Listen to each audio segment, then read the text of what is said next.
Broads Media.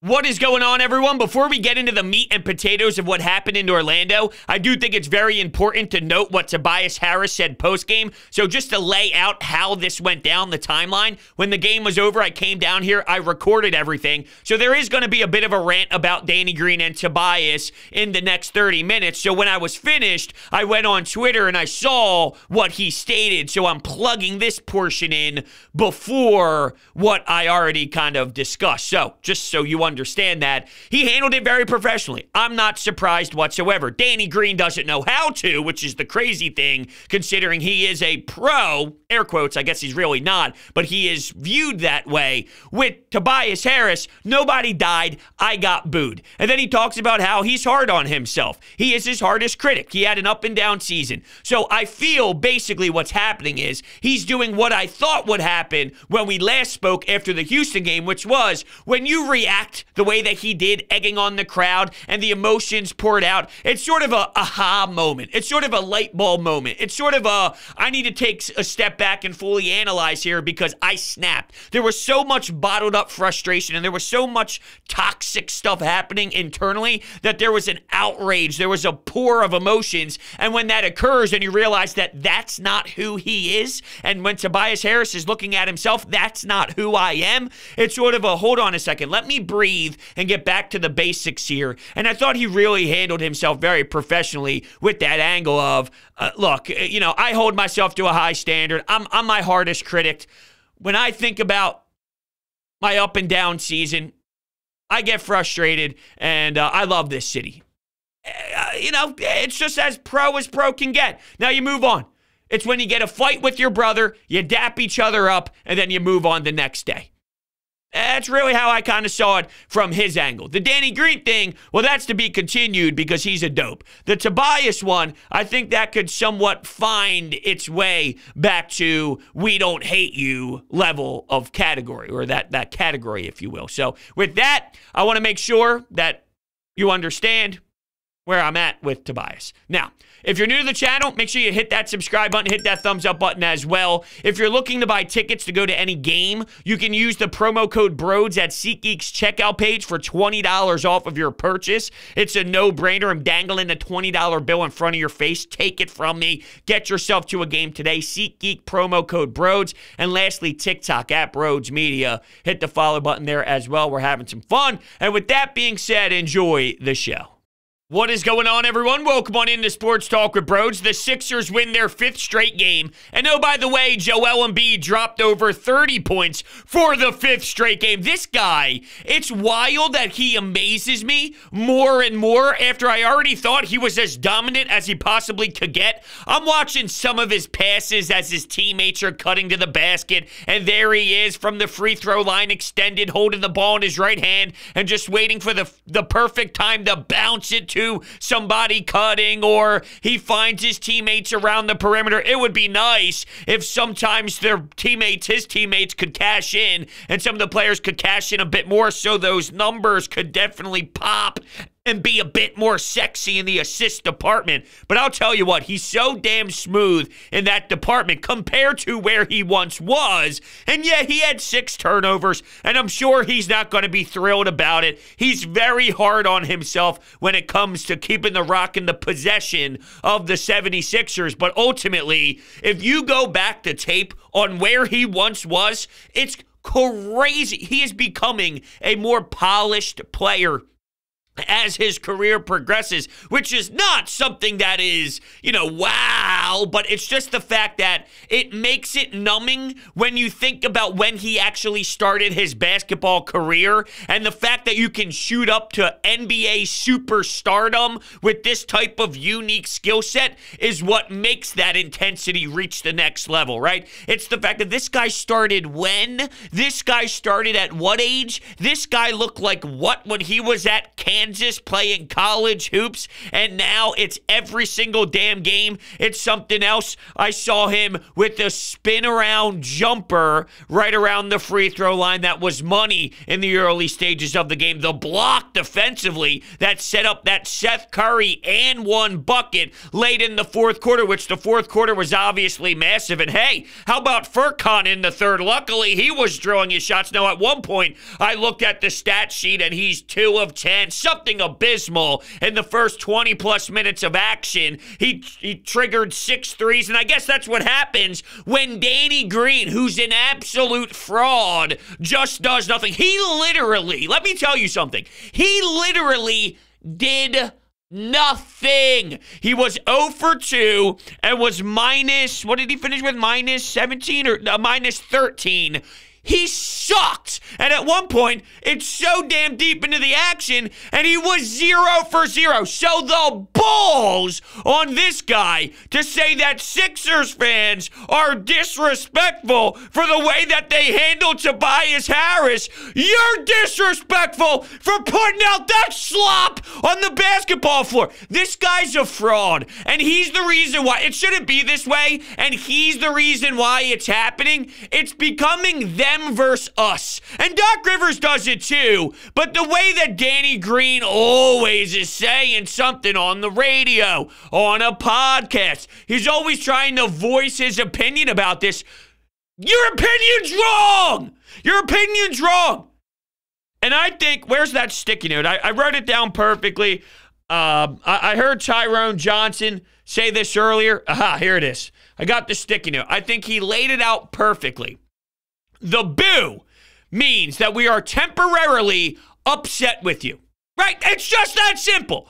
It means that we are temporarily not accepting the performance that you are providing on the floor. Then, when you go on a massive run and you start scoring buckets and you're playing a good brand of basketball, we cheer, we erupt. What are you supposed to do when you're sitting in the stands and buying the product? See, the difference is if you say, well, you wouldn't go up to someone on the street and start booing them if you saw them on Broad Street or something along those lines. Yeah, no shit, because I'm not paying to see him on Broad Street. I'm paying to see this basketball team actually play well, and there's nothing wrong with holding your team accountable when they are not performing or if specific players are playing piss poor for a 36-game sample size, and when you sign that contract on the dotted lines, there is expectations that need to be met. You don't just get $36, $37 million a year and think that nothing comes with it and you're not going to be held accountable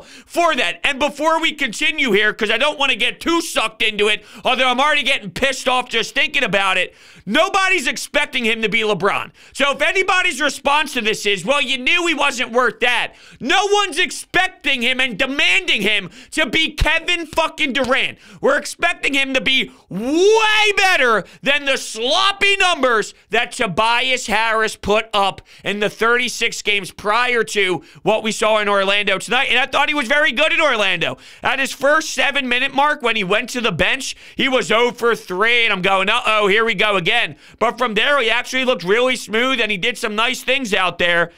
On the offensive end, he finished with 22, 9, and 4. Had 2 steals and 2 blocks as well on the box score. But, yeah, I mean, Tobias Harris answered the bell while Danny Green runs his damn mouth and keeps talking. It's a joke, and I hate the way that they're handling this because I truly believe the team is separating what it's supposed to be. This is a community, right?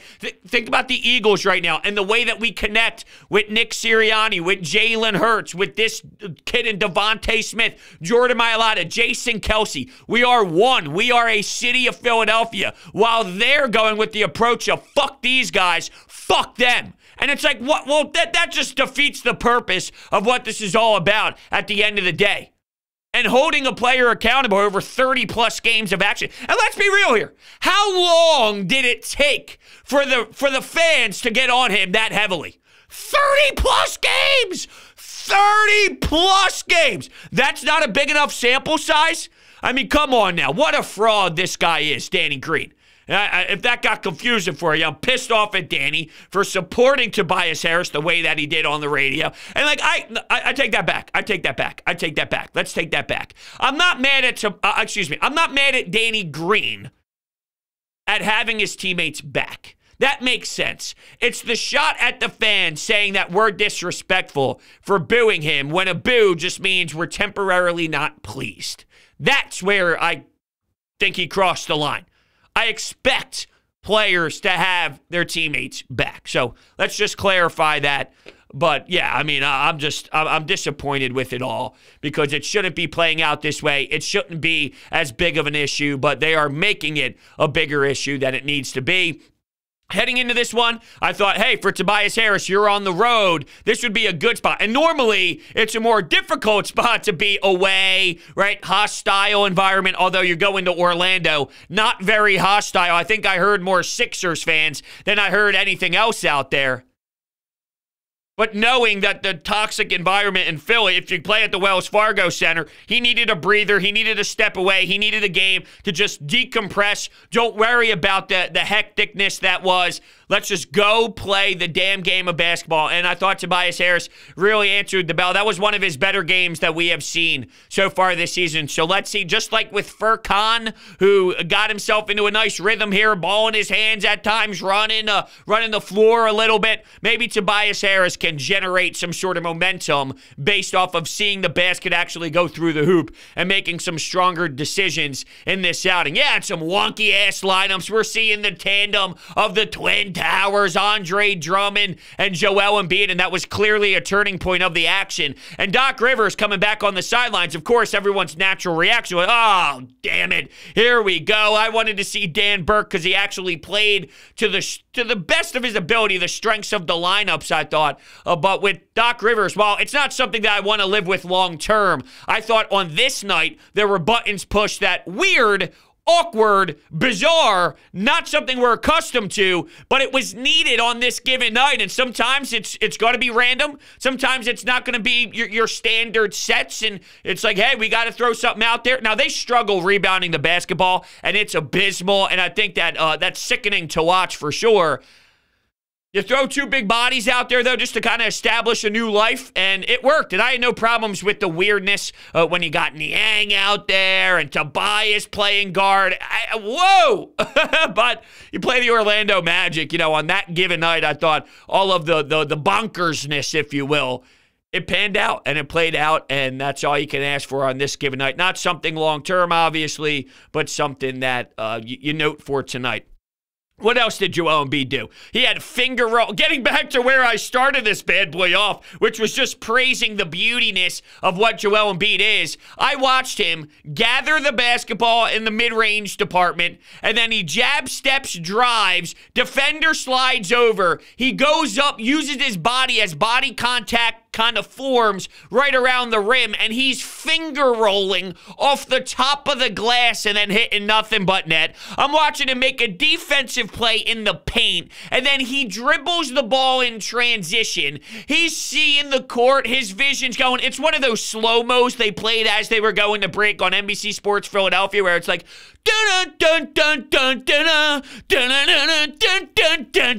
hopefully I don't get a copyright strike for how perfect that was, but you could see it in his face as he's seeing what's happening along the floor. Two defenders somewhat try and crash on him, and he splits the defenders, and he goes up and kisses it off the glass. I mean, this guy's sensational. Sensational. Let's go back to what idiots were saying after he just returned from COVID. Let's not keep pursuing with this guy because he's not good enough.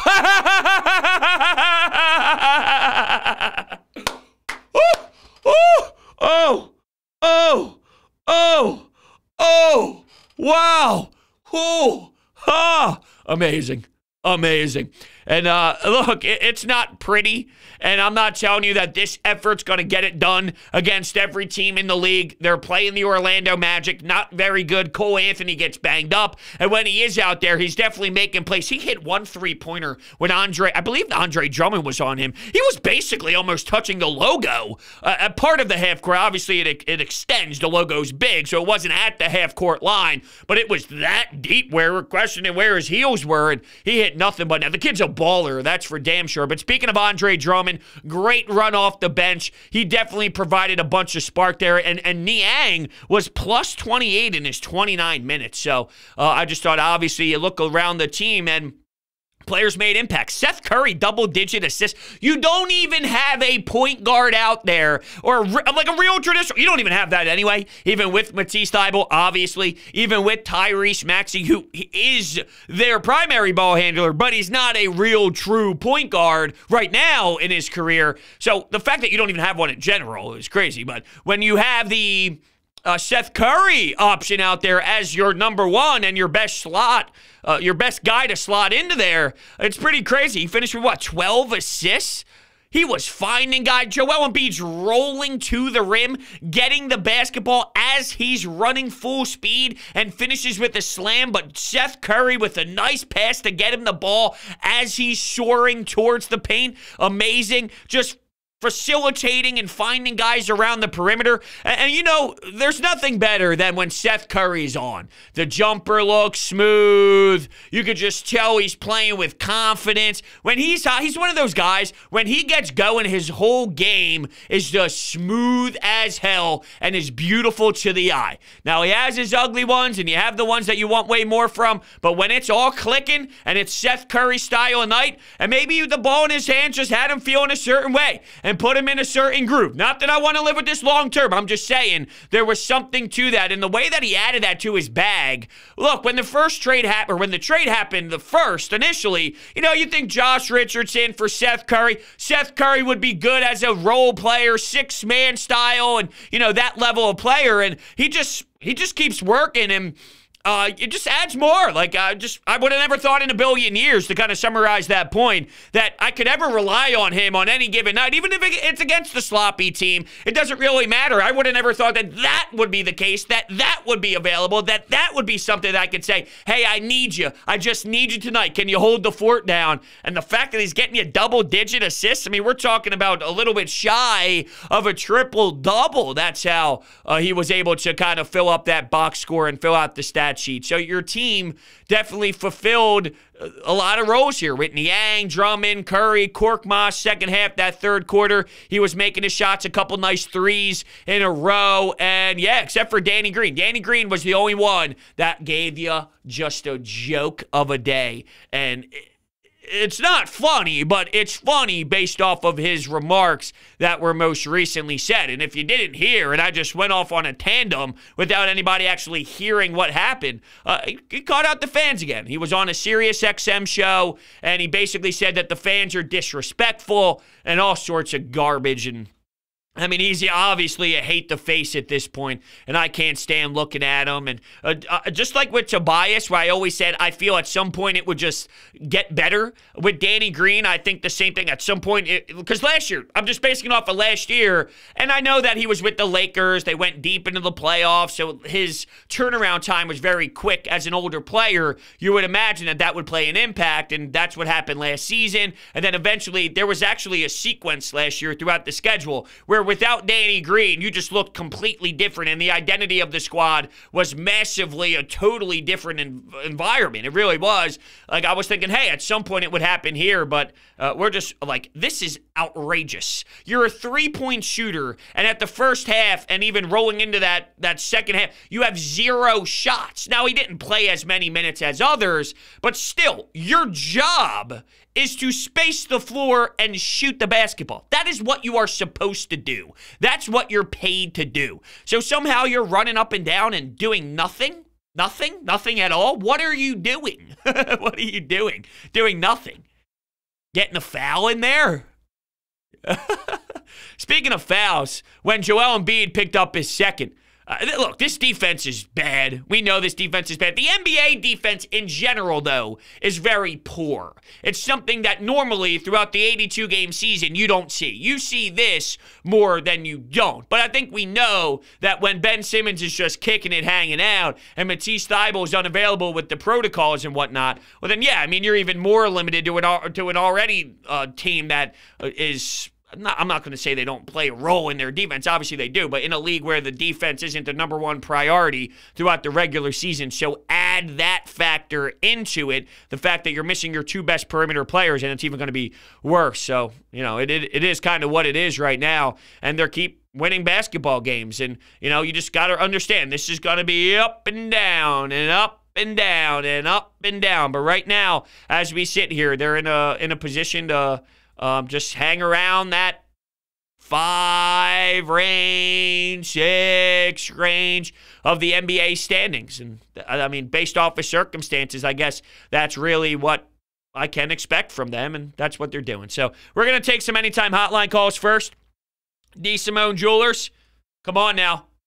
They're part of the Broads Media family, and you're also part of their family. As soon as you walk in the door, you're not just a customer. They're not trying to make a quick buck. They really care about you, and you are part of the DeSimones. Will, Lou, Nick, and Mike, they will take care of you. They work with you to get the best design at the most reasonable price you will find in the market. They're a family-owned business located in Haddonfield, New Jersey, previously in Jewelers Row. I went to them for my fiance's engagement ring, and I'll tell you what, it was the best decision of my life. I went back for holidays, Christmas, necklaces, earrings, you name it. Every time I get a nice piece of jewelry for a carat, it comes from DeSimone Jewelers, and it was the greatest choice of my life. I actually had a buddy who went somewhere else, spent way too much cash on a ring. I told him what I paid. I showed him the rock. He goes, dude, are you serious? He returned the original one he bought, went to DeSimone Jewelers. They hooked him up, and they'll hook you up as well when you go in there and you tell them that Broad sent you.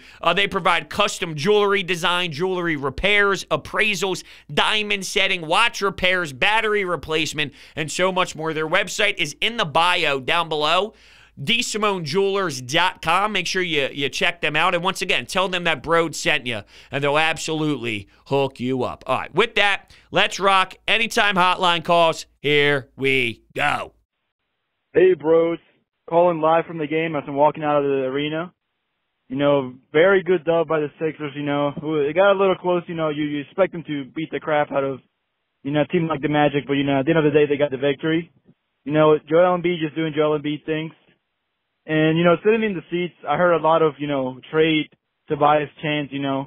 And I thought he had a solid game. It was a pretty greasy, you know, 20-point game, but, you know, it is what it is. At least, you know, he bounced back a little bit. But what I really want to talk about is that one player in today's game. Like, for most of the game, I thought I was watching, you know, Tony Snell out there.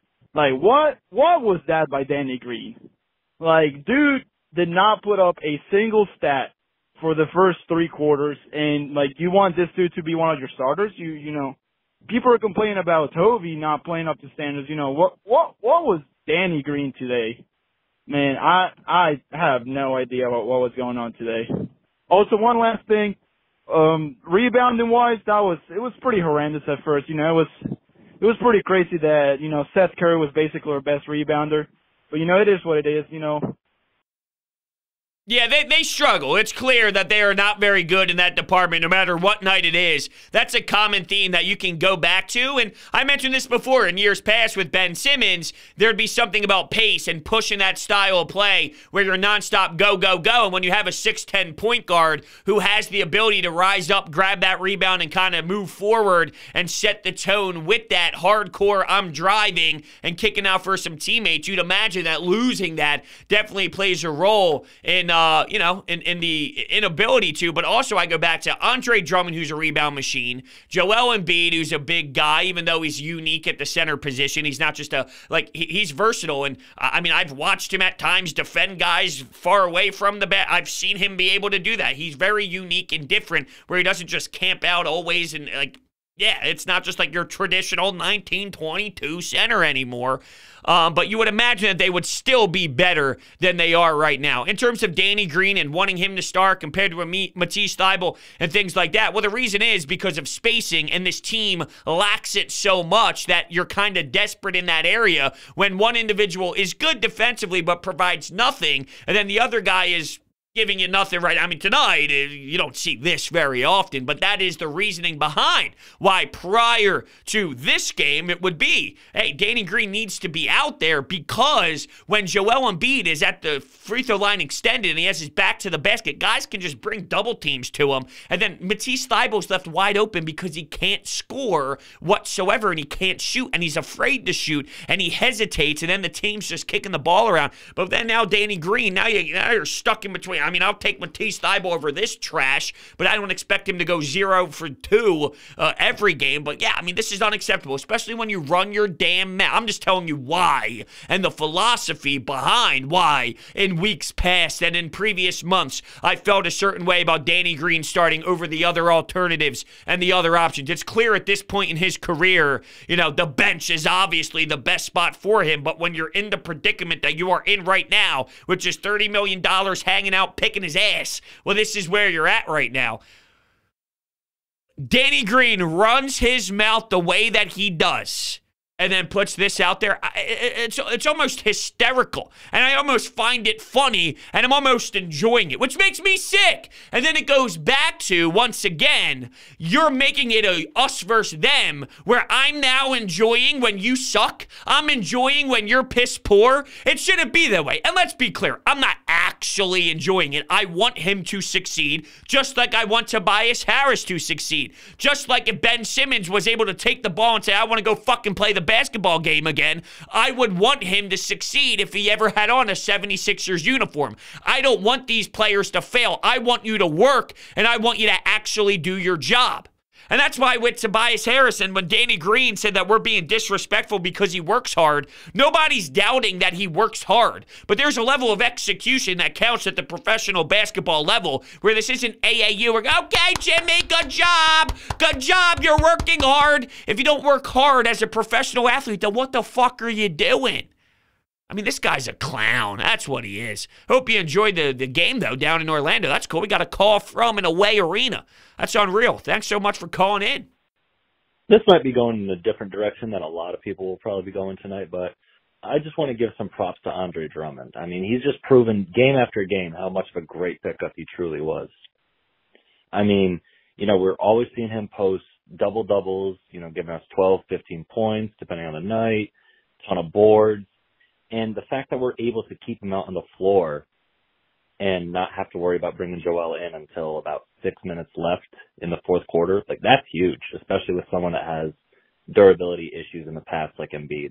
He's proven to be a really great pickup and everything that we were hoping Dwight would be. Granted, Dwight was good at different things that Andre Drummond might not be, but I think as far as just going in, doing your job, not committing dumb ticky-tack fouls, he's doing a great job, and I just think he's kind of flying a little bit under the radar lately, and I just want to give him those props. Yeah, look, I can respect giving him props, especially after a night that he had tonight. I think that there were times earlier in the year where he was forced to play a starting role, and it did not work. But for a backup, it seems every year we're getting closer to finding that perfect backup. The Amir Johnsons of the world early on, the Norvell Pells, the Al Horford we tried that didn't work. And, I mean, you could make the argument that Al Horford was even, I don't know, it was a disaster when they played the 4 and 5, and they were both out there at the same time. But just in terms of Al Horford sucked here, I'm just saying. But anyway, you get my point. Then you get Dwight Howard, now you're getting Andre Drummond. It's like year after year, we're finally figuring out. The problem is with Andre Drummond, he signed this deal so he can get paid later on, knowing that he'd play some nice minutes with Joel Embiid resting at times and maybe getting injured and him being able to play. But when he starts, he's nowhere near as impactful. So his mentality of why he took this job is because he wants to be a starter somewhere else, which is fine. I mean, that's what competitors do. they want the opportunity to start and feel that they deserve a chance there. But at the end of the day, if his role expands more than just a backup bench guy, well, then he seems to get exposed more times than not. But for what his role is now and for what his purpose is when Joel Embiid is knocking down 30-plus points, giving you 31, and he's finding his teammates with excellent passing, and he just asked Andre Drummond to play a limited role and within that role maximize what you can do, there's no doubt about it that Andre Drummond is an important spark plug, and when he gives you those type of minutes that he gave you tonight, there's no doubt about it that that can change the trajectory of a specific game or a trajectory of, a couple game stretch or just a trajectory of when you have to go to your bench, and it's a 5-minute span of, hey, Joel Embiid needs your rest. Here you go. That's insert Andre Drummond. So you're right. I think tonight is a good night to kind of acknowledge when he's playing his role. Well, then, yeah, excellent. What's their next game? Spurs at home on Friday night. Now, where are the Spurs in the standings? The Spurs are, let's see here. The Bulls are in first place in the East at 25-10. The Spurs are 15-22. I knew they weren't very good. You're accustomed to always seeing that logo. It's crazy what happens when you go from Hall of Famers to no Hall of Famers, and there's a big time drop off there. But yeah, 15-22. So, and the Sixers are 21-16. Right underneath the Nets, Bucks, and Heat.